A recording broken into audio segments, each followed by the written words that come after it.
When narcissists realize that overplaying didn't work, they don't stop, they cycle. This is where it gets almost pathetic. They rotate through every version of themselves they've ever used to gain control. Concern, authority, charm, victimhood, intimidation, reason, one after another, faster and faster. They're no longer choosing tactics. They're throwing them. They check which version of themselves still gets a reaction, which tone still lands, which angle still opens a door. And when none of them do, panic deepens.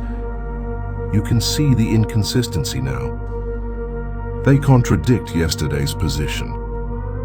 They deny what they insisted on earlier. They say whatever might restore footing.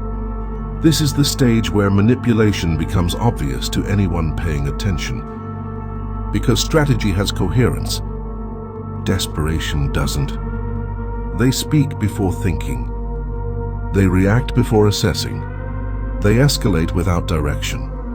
What once felt calculated now feels frantic.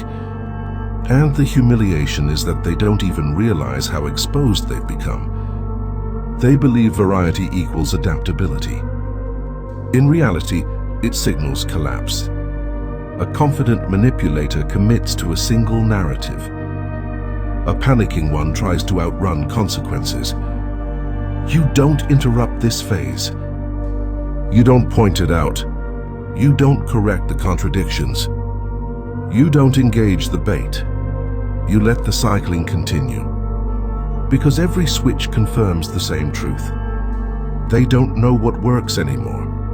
Their power depended on predictability, yours. Once that's gone, they're improvising in the dark. This is the moment where something irreversible happens internally. They realize they've exhausted their toolkit. Nothing produces compliance. Nothing produces reassurance. Nothing produces control. They're no longer managing the situation. They're chasing it. And chasing is the clearest admission of loss.